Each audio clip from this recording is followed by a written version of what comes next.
Hello, everyone, and welcome back to another edition of the Daily Crypto Byte. Today is Friday, September 24th, and it was a pretty crazy night last night. Some blood in the streets as we have options expirations heading into the weekend here. Also, that China FUD continues to permeate the market, and we just are not seeing buyers step in. But we got plenty to talk about today. We're heading into a weekend, which means we could get some volatility here. But before we dive right in, CJ, how are you doing today?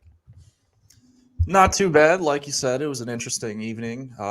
Even greater surprise this morning. But yeah, we had the majority of those options expire around 4:30 a.m. Central Time this morning. I think now that those are kind of out of the market, it's probably relieving a lot of sell pressure.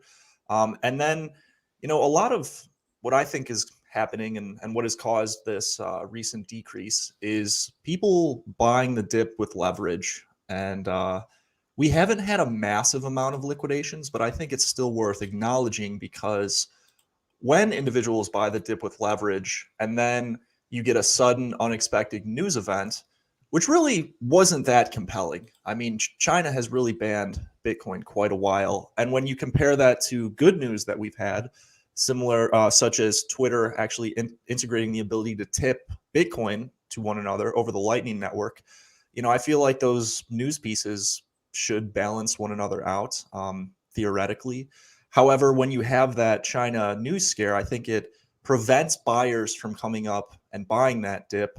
And when you have liquidations occurring simultaneously, it can drop price very, very quickly. Also, the S&P and many of the equity futures were down in the pre-market trading. Ever since now, they've rebounded a little bit and are now somewhat flat. And we're actually seeing a very similar reaction in Bitcoin as well. We'll get into the 1 hour chart as well and look at, some of the bullish engulfing candles that we've been seeing ever since these options expiries have occurred. But before that, Monty, anything you'd like to start us off with or share? Yes. So, I'm glad you're talking about the 1 hour chart. I definitely want to dive into that. I think that's going to be important to watch going forward. One thing I just want to quickly share with you and the audience is the Bitcoin weekly chart here, because I think that, this is what I'm watching right now, basically to confirm that the trend is still valid. I think that the weekly chart provides a lot of perspective. There's the common saying on Twitter, when in doubt, zoom out. I think the weekly chart is a great example of that. And as long as, this support holds ultimately, and, even the worst case scenario, we have these lower lows here at the 3,200 range. But I think that this smooth moving average at 40K is going to hold up on the weekly chart. And I think the weekly chart here paints a really nice picture, right? Because we've been talking about this sort of risk off versus risk on market environment, and what's it going to take for the crypto market to enter that risk on environment that will bring that second leg up. For me, I think it's just Bitcoin making new all-time highs. So if we are able to, bounce from this critical level here, steadily grind our way up back to the high 50K level, I think that bodes very well for the space. And, given everything we're seeing both technically and fundamentally right now, like you mentioned, CJ, with the options expiration and the just fear of this China news that's still very prevalent in the market, I think that potentially at the start of next week, we could see that risk on market come back. So, we're bouncing from this critical level here. I am very encouraged that we didn't break below this level at all. 40K, very, very strong support. But this weekend, as always, we'll likely have very low volume. So if there is a chance of dipping below that 40K level, it may occur this weekend. That being said, I don't see that as likely. I think that this is the ultimate level of support for both the weekly chart and the daily chart. And the fact that we put in a bounce here is encouraging for me. So just wanted to zoom out a bit here to provide some perspective. I'm really glad you brought that up because that's the same level that the 2013, 2014 bull market actually held when, we had that initial spike, came down, had to consolidate, shook a lot of people out. And then, we saw a rally that was really unforeseen at that time. But yeah, why don't we dive into the 1 hour chart then? Because we already are seeing some nice rebounding. But let's do a quick overview before we get to Bitcoin. let's do a quick overview of the major indices and how we've opened up today, because I think that that kind of risk on attitude is definitely playing into a little bit of price action in BTC. So we are starting to bounce on this 1 hour chart. Even after opening lower, I think we're looking to close some of these gaps in the NASDAQ and potentially IWM. So that'll be interesting. And I think that in terms of like day traders and who's speculating on the overall broader markets, that bullish momentum is likely to seep into Bitcoin as well. In fact, I think it already is when we can see these last 2 hourly candles starting to rebound. And I think that, Monty, you highlighted that weekly chart and that critical level about being roughly 42K to 40,000. That's really the critical level that I think the trend has to hold. And as long as we don't go below that, I think that the overall fundamentals and the landscape of the space are still extraordinarily bullish. Nothing's changed in terms of like whales selling or whales, distributing into this weakness. That's not what we're seeing. We're still seeing accumulation. And now we're even above 42K within the last hour. So, intraday, I do think that we have a very limited resistance up until this next moving average at about 43K. So, although these last 4 hours or 5 hours have been rather painful if you were long, I think that there's a good chance we've put in a bottom here in the short term due to the fact that, we've had a lot of leverage liquidated from the market, and those Bitcoin options expirations are already done with. So might see some peace for the end of the day, but that's what I'll leave it with. Yeah, CJ, that 40K level does seem to be holding up well. I mean, the volume around that level has been very strong. It seems like, people either had buy orders set at just at that level, or were ready to step in this morning following those leverage liquidations. So interesting stuff. Glad to see Bitcoin's bouncing there. But how about any doges of the day? I know we're in a pretty risk-off market here, but lots of assets may be available at a discount here. I see some people in the chat talking about Cardano that has really dropped hard, as well as many other alts that have seen some tremendous gains over the last couple of weeks. Anything in particular you are keeping an eye on here over the weekend? I talked about a long list of assets yesterday. And, if you haven't seen that episode, I'd definitely encourage you to check it out. And that list of assets like Luna, Serum, AVAX, a lot of those utility chains that have really been resilient and have been performing well over the last month or so. I want to look at assets that are specifically resilient and acting that way today for potential accumulation, so that if the market is to reverse, that one will likely be one of the stronger assets. That's kind of the general premises that I really harp on a lot when it comes to the crypto space. But Luna is one of those assets. Same with ADA and AVAX. Those are three assets that have really rallied within the past couple hours and have been pretty resilient even after the liquidation. And I think something that's interesting is that if we go to the 1 hour chart, it'll be pretty evident. So AVAX is what I'm going to start with here. But you can see we had a massive sell candle right when Bitcoin in the collective market fell last night. However, ever since then, people have been willing to buy that dip and have been willing to get back in that asset. And we're actually above the 20 smooth now on the hourly charts. Very similar thing going on in Luna.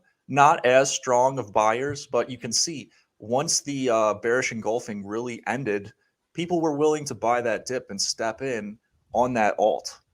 So I think that's really promising, considering that Bitcoin took a few more hours and really hasn't rebounded until these previous 2 hours here. So I think that's something to pay attention to, and to understand that those assets that are acting resilient against a weak market today are probably going to be the stronger ones on the back of a potential rally. Atom looks like another one here. In other words, Cosmos. But you can see after that capitulation candle, we get hammer candles, and people are willing to buy that dip up to higher levels. So I think those assets and the ones that are actually performing with resilience are some of the ones that I'm most interested in as of today and potentially going into the weekend. But interested to hear your thoughts as well. Yeah, CJ, those I have all of those on my radar as well. Those are, some assets that are really showing strength today. Like those picks a lot. My pick today, it's not so much a Doge actually, and I'm going to tie it in with First Coast Crypto's comment here. He says ETH is still a good buy, and I agree. And I want to talk about ETH from both a technical and a fundamental perspective at this point in time, and why I think that it's a good buy right now. So first, let's start with the technicals here. Let me just pull up this chart. So as you can see here, we talked about for ETH, the equivalent level of Bitcoin's critical level of 42K being about 2,900. And if that's the case, the equivalent of the 40K level, as you can see, is about here at 2,760 or so, which is where we wicked down to this morning before kind of bouncing back up into the 2,800 level. But I think what's most important for ETH is to look at what has happened over the last 2 months here. In the month of August, ETH performed tremendously well. Obviously, a lot of that had to do with the NFT craze that was happening at the time, with the both minting and speculation of all sorts of different NFTs that made ETH incredibly popular. ETH kind of stagnated though because of this right here, these gas fees. As you can see, during that same period of time when the price was running up significantly, the gas fees as well, peaked at 214 Gwei. Very expensive gas fees, and it basically cuts out retail traders' possibility of entering into both ETH and downstream alts. So I think that now that people have been cooling off, there hasn't been as much fervorous speculation as there was during this point in time here. I think that people may start looking back at the Ethereum ecosystem. We've talked a lot about some DeFi assets that have been very depressed during this month of the second half of August into September because of the speculation that we've seen elsewhere on other chains like Solana and AVAX. So I think that now that the market's cooling down a bit, I think people will start looking back to ETH, because ETH is what kicked off all this speculation, and I wouldn't be surprised if it kicked it off all again for the second leg up. So I'm watching ETH here. This weekend I'm not gonna be quick to jump in. I'm gonna wait to see how it kind of plays out over the weekend, because I'm expecting relatively thin volume. But if on Monday we get a bullish engulfing candle, I'm definitely going to have the conviction to enter a trade, and I will also be looking at some downstream assets in the Ethereum ecosystem, particularly the DeFi space, like Aave, like Comp, like Maker, and one other one that I'll quickly mention is Celo. This, I think, kind of fits the bill of what CJ was talking about earlier, assets kind of showing strength into a relatively mild market. Celo has been ripping up before finally kind of hitting some resistance here at the previous all-time high. But even still, it's sold off less than the rest of the market here, still showing relative strength. And I think that, the fact that ETH gas fees are coming down bodes well for assets like Celo to continue to make new all-time highs. So there you have it. That is my Doge of the day today. Yeah, something that's going forward into next week that I think is definitely worth a shot is ADA and the Cardano summit that is, I believe, happening on the 25th and 26th, if I'm not mistaken. So a lot of times leading into those events in previous years, I remember when Consensus, it was like Ethereum's massive conference back in the day, there would be a lot of lead up in price, not only in Ethereum, but like the collective cryptocurrency markets, as a little just like history lesson, I suppose. But it would be interesting if we saw something similar, especially if some significant announcements were released during that time. So ADA, not a bad Doge of the day as well, I think, just because of that fundamental news. Also, decentralized exchange Polkadex is launching their mainnet as hopefully one of the premier dexes on Polkadot. But we'll have to see what happens there. It's always interesting to see developments on other chains aside from just the big ones like Ethereum. But yeah, any parting words, Monty? No, nothing over here. Big weekend for the Market Rebellion crew here. We have our Crypto 2.0 officially launching tomorrow. So going to be a huge facelift, huge user experience improvements. A lot of it has to do with the feedback you guys have provided during your time using our room, and we think you guys are going to really like it. So stay tuned for that. That's going to be tomorrow. CJ and I We're actually going to go to Vegas to watch the Tommy Joe Martins in the Mark Rebellion car race at Las Vegas Motor Speedway, but we need to be in the chat there with our community, making sure that you guys learn how to use all these new tools. So we'll be there. Any questions you guys might have, feel free to ask, but we are very excited. We're going to have lots of fast followers, as the devs are saying, in the following week after that release. Tons of awesome stuff coming to the platform. So be on the lookout for that. And yeah, we're really excited about it. Yeah, we'll be working tomorrow, full on in the room and whatnot. So I don't know. Depends on what Monty's doing, but we might do a webinar or, a Daily Crypto Byte. We haven't decided yet, but we'll be there. And, we're really excited for the release. So stay tuned for that. Also, thank you to Voyager as the sponsor of the show. Don't forget you can get 12% interest on Polkadot if you stake it at Voyager. Also 9% on USDC and a whole bunch of assets. So thank you to Voyager as always. And if you'd like to follow Monty and I and interact with some of the traders within our community, thousands within this room, you can try it for just $1 today at markrebellion.com/try crypto. But that's trading education, a pro charting platform, and a community of active traders all throughout the world. So we'd love to have you in there as well. But I'll pass it to you, Monty. Yeah, that's all we got for today. Definitely head over there and check that out. I just posted a link in the description. Oh, whoops, I accidentally put a typo in there, but markrebellion.com/try crypto right here. Head over there, check it out. We'd love to hang out with you guys. So thank you so much for watching. Looking forward to chatting with you guys over the weekend in the community. Have a great weekend. We'll see you on Monday. Take care.